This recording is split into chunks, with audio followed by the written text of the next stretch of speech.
This is the Meta Quest 3, and it is the absolute best of the best when it comes to standalone VR on the market right now, but with a slightly higher price compared to its predecessor, the Quest 2. Is it a worthwhile upgrade for those already using a Quest 2? If you're just coming into the VR market, should you get something like the Quest 3 or stick with the Quest 2 at its much lower price point? That's what we're going to be answering today as we take a full look and review of the Meta Quest 3 for VR gaming. I have decided to split this review up into two completely different sections. One is going to be this video, and that is purely based on the VR performance and the VR capabilities of the Quest 3. The other video coming in a couple of weeks' time will talk about everything mixed reality and pass-through, because I truly believe they are very different use cases and the device is very different in terms of its performance and its use cases between those two. So for today, we're going to be taking a look at VR performance alone. Let's jump right in and talk about the device, how thin it is, and exactly what you get for your money. So one of the first things you're going to notice when you take it out of the box is just how thin it is. Now, of course, it is deceiving because when you look at it against a Quest 2, you think, actually, this isn't as small as I was expecting. But that's because of this black facial interface here. The facial interface is not small, but if you were to remove that altogether, you'll notice just how much smaller the Quest 3 really is. In terms of weight, they're basically the same. I think the Quest 3 is ever so slightly heavier, but you don't notice it as much purely because it's in so much of a smaller body that it sits much closer to your face. Looking around the device, on the front we've got the two sets of cameras which are used for the mixed reality. These are 5 megapixel color pass-throughs. In the middle here you've got the depth sensor, which allows you to map your space and use some of the spatial awareness features. This is more used for mixed reality than it is VR right now, but I'm sure we'll see some better VR implementation in the future. On the sides of the device, we've got the little cameras here, which are used for tracking. These are the same cameras that were used on the Quest 2 for tracking.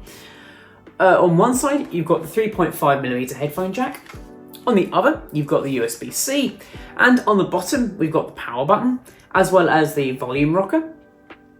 We've got the little 3-pin here. This is for charging it with the optional accessory charging base, which I think I'd probably recommend based upon its battery life, but we'll talk more about that later. And the IPD adjustment wheel. This is a big upgrade on the Quest 2. Because if you remember the Quest 2, you only had 3 or 4 spots that you could move the lenses between in terms of IPD adjustment. And this was fine for 99% of the population. But if you were that 1% who needed an absolute figure for everything to look perfect, then the IPD adjustment wheel gives you that option. The new head strap design is pretty nice as well. You'll notice that along the back, it actually splits off into this fork style, giving you a much better cupping on the back of your head.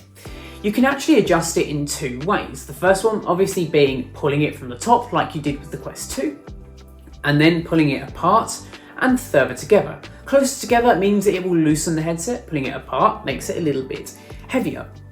And that is perfect for most people. Let's quickly talk about under the hood performance as well, because there's a big upgrade here. On the standard Quest 2, we got the Snapdragon XR2 Gen 1 chip. Here we've got the Gen 2 chip, which apparently gives you about 30% more performance in terms of both CPU and GPU power. And honestly, I can feel that. In terms of RAM, we've jumped from 6GB all the way up to 8GB. And in terms of storage options, it's pretty much stayed the same. As a base, you've got 128GB, or you can splurge for the 512. They are around £450 and £500 respectively. When it comes to pricing, I think this is still pretty competitive. Of course, with this new headset, the Quest 2 has had a price drop to a much cheaper price. I think it's about £250, £200. For that sort of money, that is a steal, and a lot of people will be absolutely thrilled with the Quest 2. But if you want the best of the best performance, shelling out that extra £250, £300 for the Quest 3 is not going to feel like you were robbed. This is certainly some stellar hardware. In terms of displays, we've moved up from an 1832 by 1920 display per eye, all the way up to 2064 by 2208. The PPI has also gone up from 773 all the way to 1218. What this means is you've got a lot more pixels per inch and everything is going to look a lot more clear than it did before.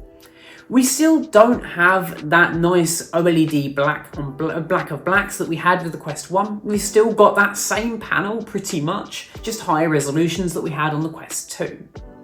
That's not to say that they were bad panels, but the colour reproduction still isn't perfect, especially compared to some other headsets on the market. Refresh rates are pretty much the same. It can drop all the way down to 72 Hz, which is pretty much the standard for Quest 2 and Quest 3 gaming. Most games will target that 72 Hz or 72 FPS. It can go all the way up to 120 on the less demanding applications though.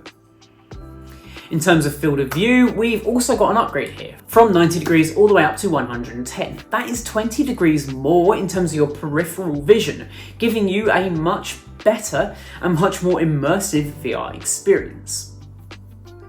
Let's talk about lenses, because there's a big upgrade here as well. Up until this point, the Quest line of headsets has used Fresnel lenses. This was the standard in VR for a very, very long time, and they were fine. They were quite bulky, which meant that your whole optic stack was much thicker, which is why the Quest 2 and other headsets were quite thick and bulky. What we have now is pancake lenses, and what these pancake lenses allow is very much thinner optic stack, as well as better visuals overall. Especially when you're looking at text and bright objects, you're not going to see the same God ray effects that you could see on the Quest 2 and other Fresnel lens-based headsets. As I say, one of the places that you're going to see the improvements the most is probably when looking at on-screen text. On-screen text is going to look so much better on the Quest 3 than it will on the Quest 2. So if you're planning to work in VR on something like Immersed or Meta Horizon Workrooms, I would highly recommend the Quest 3 because you're just going to have a better experience overall. Let's talk controllers real quick, because they've changed quite a lot for the better and the worst. These are the new controllers. They are much smaller than the Quest 2 ones, and they're missing one crucial feature. That is the ring that allowed for tracking. Up until this point on the Quest 1 and Quest 2, the headset used the IR within the ring to allow it to track the controllers and your hands. Now Meta have moved away from that, and they say they are using machine learning algorithms as well as the hand tracking, both in conjunction, to allow for the same, if not better, tracking performance. And this is questionable in my book, purely because I found that in certain games, particularly games like Beat Saber, where I'm making very quick, fast movements, the tracking just could not keep up with me. I was seeing a lot more drift and controller tracking loss with the Quest 3 controllers than I ever did with the Quest 2. If you're not really into your Beat Saber and you're playing more casual games, then you probably won't notice a difference. But as soon as these things just disappear out of view of the headset, the drift is noticeable, particularly when coming from the Quest 2. You can of course use the Pro versions of these controllers that come with the Quest Pro, which have the cameras on them to allow them to do complete inside-out tracking themselves. This will give you the best performance overall in terms of your tracking. So let's talk about actual VR performance. How good or bad is the VR here? Well, I have to say it is one of the best VR experiences I have ever had with a standalone headset particularly.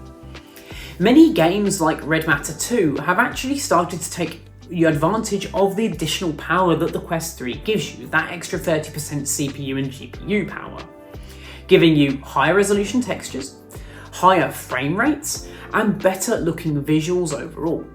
Not every game is going to take advantage of this. It takes the developer to actually have to enable these additional features, which is a shame, but it really isn't a deal breaker because more and more companies are starting to do it. Asgard's Wrath 2 in particular is going to have a Quest 3 upgrade very, very soon. That's not to say that the games and the experience on Quest 2 and Quest 1 games aren't going to be good here, because they absolutely are. The better lenses and the better screens mean that overall things are going to look a lot better for you than they would do before. It's the most immersive experience I've ever had. I don't know what it is about it, but with the Quest 3 I experience much more vertigo than I ever have with the Quest 2. Particularly when playing Beat Saber sat on that platform looking down into the void, I feel significantly unsteady on my feet when using the Quest 3 over the Quest 2. I can't explain why, but I do. And I think that's just a testament to just how good the optics are on this device. With that better screen and better optics does come a hit in terms of battery life. We do have a bigger battery here overall, moving up from a 3640 mAh all the way up to a 5060 mAh. Now, a bigger battery means better battery life, right? No, absolutely not. This thing does not have a better battery. In fact, it is a worse battery overall in terms of the Quest 2 to Quest 3, and it's a real shame. I get about an hour to an hour and a half of playtime before this thing dies on me. I really wish it was longer because I just absolutely love playing these games, particularly Asgard's Wrath 2. An hour to an hour and a half doesn't feel like enough time to be able to be in the headset. So if you're going to be buying the Quest 3, I would absolutely recommend something like the battery pack or even the Elite strap with the battery pack built in.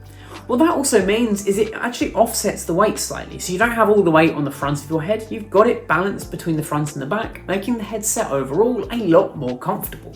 So I guess the real question here is, if you've already got the Quest 2, should you upgrade to the Quest 3? Now, I think this is a really interesting question. If you want the absolute best of the best, the highest fidelity, or you have particular use cases where you think text needs to be much more visible to you, then something like the Quest 3 is an absolute no-brainer. Let's say you're working in VR or using Immersed or somewhere where you're reading a lot of text. The Quest 3 is going to feel like an enormous upgrade and is almost a must-have. However, if you're only playing games like Population 1 or Beat Saber, then I would say stick with the Quest 2. If you're just coming into VR and you're choosing between the Quest 2 and the Quest 3, again, it really depends on what you want to be doing with the headset.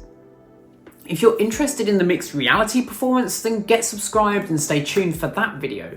But in terms of just pure VR performance, I actually think I would recommend the Quest 2 over the 3. It is significantly cheaper, and the performance isn't that much worse than you would get on the Quest 3.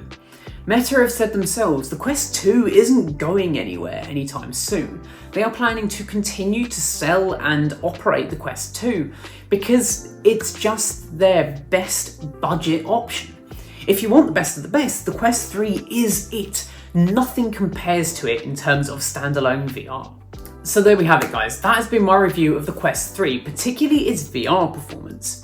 If you're interested in the mixed reality performance, then get subscribed because that video is coming out very soon, and I think you'll be pleasantly surprised by what I find.